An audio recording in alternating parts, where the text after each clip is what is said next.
विक्रमादित्य सिंह बोले, नगर निकाय चुनावों में ओबीसी आरक्षण के लिए कमीशन का होगा गठन। नगर निकाय चुनावों में ओबीसी वर्ग को प्रतिनिधित्व दिया जाएगा। ओबीसी आरक्षण के लिए सरकार कमीशन गठित करेगी। सही संख्या का पता लगाने की प्रक्रिया पूरी होने के बाद प्रदेश में नगर निकाय चुनाव होंगे।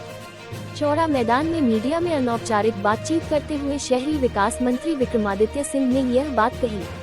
उन्होंने कहा कि शहरी विकास विभाग के राज्य निर्वाचन आयोग को पत्र लिखकर ओबीसी गणना के बाद नगर निकाय चुनाव करवाने का आग्रह किया है। प्रदेश में 7 नगर निगम, 29 नगर परिषद और 37 नगर पंचायतों के चुनाव होने हैं, जिसकी प्रक्रिया राज्य निर्वाचन आयोग ने शुरू कर दी है। शिमला को छोड़कर बाकी नगर निगमों धर्मशाला, मंडी, सोलन, पालमपुर, ऊना, हमीरपुर और बद्दी में चुनाव होने हैं। टारिंग सही नहीं तो अधिकारी ठेकेदार दोनों पर कार्रवाई। उन्होंने कहा कि सड़कों की स्थिति सुधारने के प्रयास लगातार जारी है। सड़कों की घटिया मेटलिंग को लेकर शिकायतें आ रही है, इसे लेकर क्वालिटी कंट्रोल विंग को औचक निरीक्षण के निर्देश दिए हैं। अगर कोताही पाई गई तो अधिकारी और ठेकेदार दोनों पर कार्रवाई होगी। हिमाचल में पतझड़ में सेब और पाजे के पेड़ों पर खिल गए वसंत के फूल। हिमाचल प्रदेश में अब समय से कहीं पहले ही सेब और पाजे के पेड़ों में फूल आ रहे हैं। ये कृषि एवं बागवानी क्षेत्र के लिए चिंता का विषय बन गया है। पहले पाजे में जनवरी-फरवरी में फूल लगते थे। पाजे के पेड़ों पर चेरी की कलम की जाती है।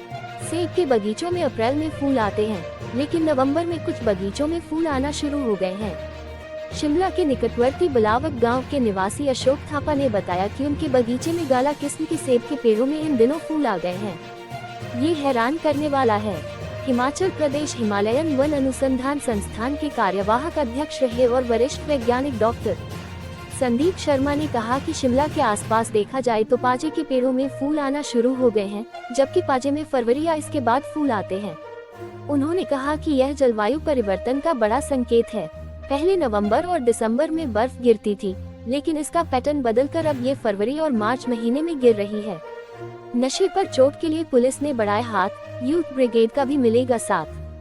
हिमाचल प्रदेश पुलिस युवाओं में तेजी से फैल रहे चिट्टा के बढ़ते इस्तेमाल को देखते हुए राज्यव्यापी जनजागरण अभियान नशा छोड़ो जीवन जोड़ो शुरू करने जा रहा है।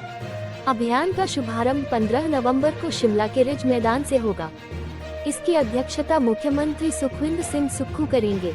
सुबह 11 बजे रिज मैदान से विधानसभा होते हुए जागरूकता रैली चौड़ा मैदान तक होगी। रैली में मंत्रिमंडल के सदस्य, विधायक, अधिकारी, स्कूल कॉलेज के विद्यार्थी और स्वयंसेवी संगठन भी भाग लेंगे। पुलिस महानिदेशक अशोक तिवारी ने बताया कि वर्ष 2024-25 में एनडीपीएस अधिनियम के तहत 1300 से अधिक मामले दर्ज किए गए हैं। इनमें अधिकांश चिट्टे से संबंधित हैं। पुलिस ने तस्करों की गिरफ्तारी, नेटवर्क तोड़ने और जन जागरूकता फैलाने के लिए व्यापक अभियान शुरू किया है। कांगड़ा, ऊना, सोलन और मंडी जिले में युवाओं में नशे की प्रवृत्ति अधिक पाई गई है। पिछले वर्ष के मुकाबले प्रदेश में चिट्टे के मामलों में 9% की बढ़ोतरी हुई है। पड़ोसी राज्यों से अंतर्राज्यीय तस्करी मार्ग, बेरोजगारी और सामाजिक दबाव, कम दाम पर आसान उपलब्धता तथा सोशल मीडिया के माध्यम से प्रचार के कारण प्रदेश में चिट्टा बड़ी समस्या बनी है। शिमला, कांगड़ा, ऊना, सोलन और मंडी जिले के युवाओं में नशे की प्रवृत्ति अधिक देखी जा रही है। राज्य में नशे की रोकथाम के लिए एनडीपीएस अधिनियम 1985 की धाराओं 21, 22, 27 और 29 में कड़ी कानूनी कार्रवाई की जा रही है। चिट्टा की छोटी मात्रा रखने पर भी 1 वर्ष तक की सजा या 10,000 रुपये तक जुर्माने का प्रावधान है, जबकि अधिक मात्रा पर 10 से 20 वर्ष तक की सजा और 2 लाख रुपये तक जुर्माना हो सकता है। पुलिस महानिदेशक ने अपील की है कि किसी भी नशा संबंधी गतिविधि की सूचना तुरंत नजदीकी थाने या हेल्पलाइन पर दें। सरकारी स्कूल में शिक्षक पर 4वीं कक्षा के छात्र से मारपीट का आरोप, सोलन थाने में दी शिकायत। हिमाचल प्रदेश के सोलन जिले के राजकीय प्राथमिक पाठशाला गाईघाट में शिक्षक पर 4वीं कक्षा के छात्र से मारपीट का आरोप लगा है। छात्र के सिर में चोट लगी है। मामला मंगलवार का बताया जा रहा है। अभिभावक बुधवार को क्षेत्रीय अस्पताल सोलन में बच्चे को उपचार करवाने के लिए लेकर आए। परिजनों ने सदर पुलिस थाना सोलन में मामले की शिकायत की है। छात्र की मां शोभा ठाकुर ने बताया कि उन्हें स्कूल से फोन आया और सूचना दी कि बेटे शिवांश की पिटाई की गई है। ये सूचना भी आरोपी शिक्षक की ओर से ही दी गई कि उसने बेटे को थप्पड़ मारा था, जिससे खून बहने लगा। इसके बाद जब वह स्कूल पहुंची तो अन्य बच्चों ने बताया कि शिक्षक ने बेटे को लोहे की स्केल से उसे मारा। इससे उसके सिर से खून बहने लगा। खून इतना बहा कि बच्चे को नल के पास ले जाना पड़ा और खून को पानी से साफ किया गया। इस पर स्कूल प्रबंधन का कहना था कि बच्चे को खिड़की से चोट लगी है। शोभा ठाकुर के अनुसार वह इससे पहले भी स्कूल प्रशासन को बच्चे के साथ हो रही मारपीट के बारे में चेतावनी दे चुकी है, लेकिन इसके बावजूद घटना दोहराई गई। उन्होंने मामले में सख्त कार्रवाई की मांग करते हुए आरोपी शिक्षक के खिलाफ कार्रवाई की मांग की है। स्थानीय प्रशासन ने इस घटना की जांच शुरू कर दी है और संबंधित शिक्षक के खिलाफ कार्रवाई का आश्वासन दिया है। संजौली में सार्वजनिक स्थान पर सिगरेट पी रहा था व्यक्ति, ट्रैफिक पुलिसकर्मी ने रोका तो किया हमला। हिमाचल प्रदेश की राजधानी शिमला के संजौली में ड्यूटी पर तैनात एक ट्रैफिक पुलिसकर्मी पर हमला करने का मामला सामने आया है। घटना मंगलवार देर शाम की है, जब संजौली पुलिस स्टेशन में तैनात कांस्टेबल सुनील अपनी नियमित ट्रैफिक ड्यूटी पर संजौली स्थित HRTC कार्यालय के समीप तैनात थे। ड्यूटी के दौरान कांस्टेबल सुनील ने एक व्यक्ति को सार्वजनिक स्थान पर सिगरेट पीते हुए देखा। उन्होंने उस व्यक्ति को धूम्रपान न करने को कहा, क्योंकि सार्वजनिक स्थल पर सिगरेट पीना कानूनन अपराध है। इस पर उस व्यक्ति ने पहले तो सिगरेट फेंक दी और वहां से संजौली चौक की ओर चला गया, लेकिन कुछ देर बाद वह अचानक वापस लौटा और कांस्टेबल सुनील पर हमला कर दिया।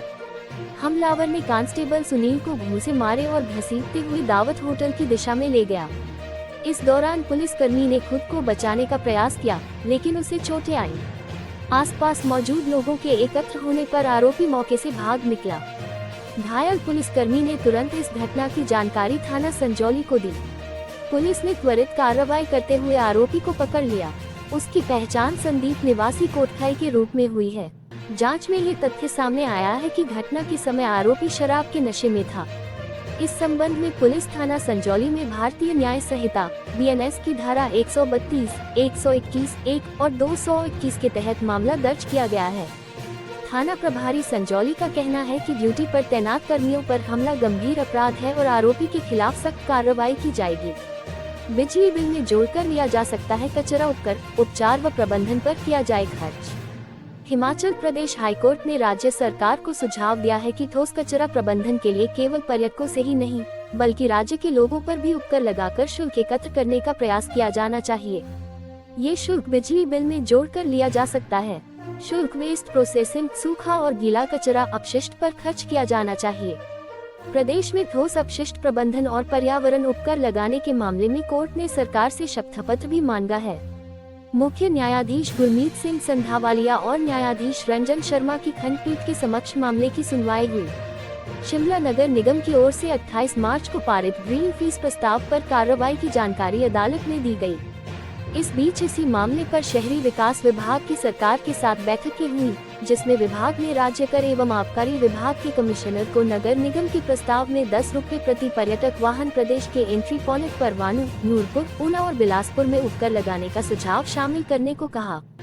राज्य कर और आबकारी विभाग ने सूचित किया है कि टोल नीति 2025-26 को कैबिनेट ने 15 फरवरी को मंजूरी दी थी, इसलिए यह प्रस्ताव इस स्तर पर नीति में शामिल नहीं किया जा सकता है।